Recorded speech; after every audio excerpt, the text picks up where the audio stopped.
Good morning, dear students. Today we will read snapshots part second lesson. Students, this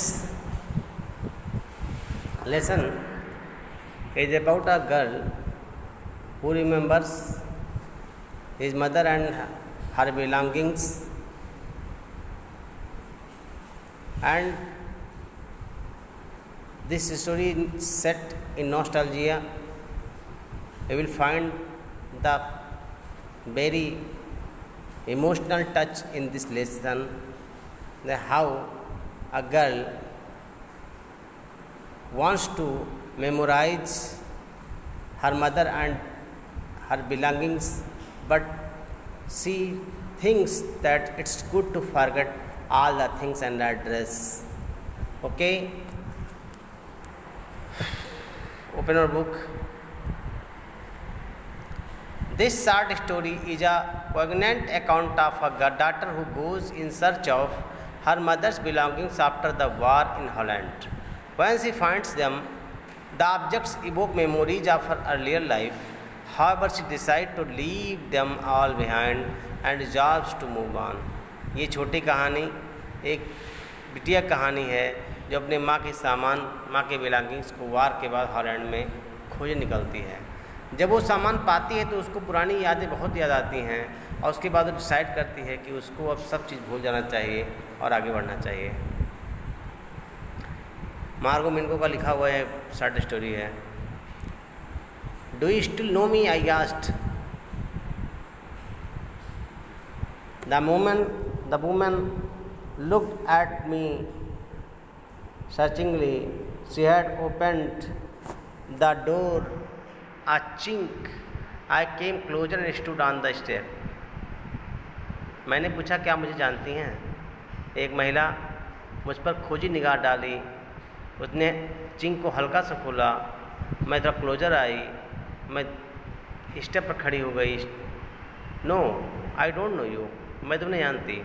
I am Mrs S daughter. मैं Mrs S की daughter हूँ।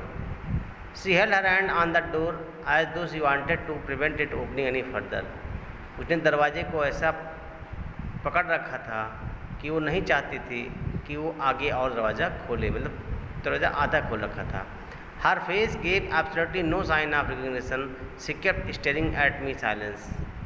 उसके चेहरे से ऐसा लग रहा था कि मुझे पहचान नहीं पा रही है, लेकिन वो मुझे घूर रही थी। Perhaps I was mistaken. शायद मैं गलती पर थी। मैंने सोचा, I thought perhaps it is not her. शायद ये नहीं है।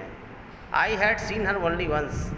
मैंने केवल उसको एक बार देखा है, फ्लिटिंगली, उड़ती निगाहों से। That was years ago. ये सालों पहले की बात है।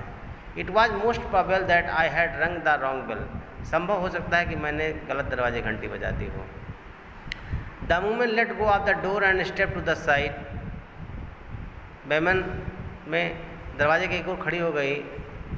She was bearing my mother's green netted cardigan. वो मेरी माँ की हरे रंग की बुनी हुई कार्डिगन पहन रखी थी। The wooden buttons were rather pale from washing. उसके लकड़ी के बटन धुलाई से पीले पड़ गए थे। शीशा that I was looking at the cardigan and half it itself again behind the door. जब उसने देखा कि मैं उसका कार्डिगन देख रही हूँ तो वो जल्दी से जो है छुप गई। But I knew know that I was right. लेकिन अब मैं जान गई थी कि मैं बिल्कुल सही दरवाज़ा खटखटाई थी।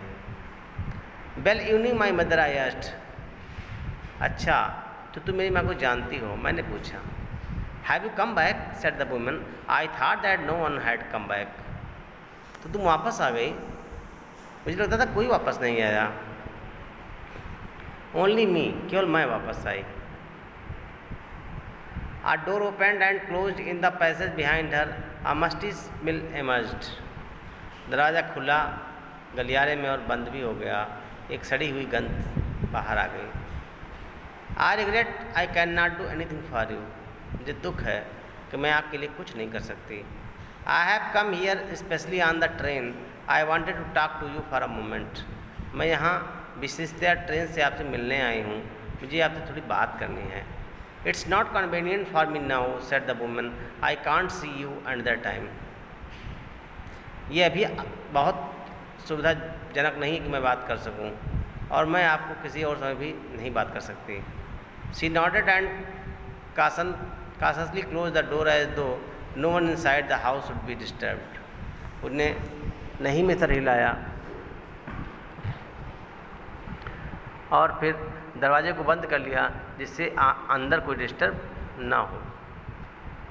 आई stood where I was on the step, मैं वहीं खड़ी थी जहाँ मैं खड़ी थी।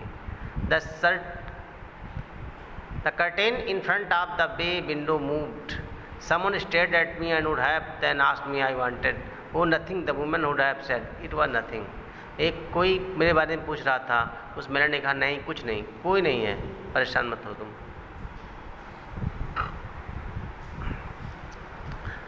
I looked at the name plate again. Darling it said. मैंने फिर से नेम प्लेट देखा, उस प्लेट पर डार्लिंग लिखा हुआ था। In black letters on white enamel. सफ़ेद इनामेल पर काले इंक से लिखा हुआ था।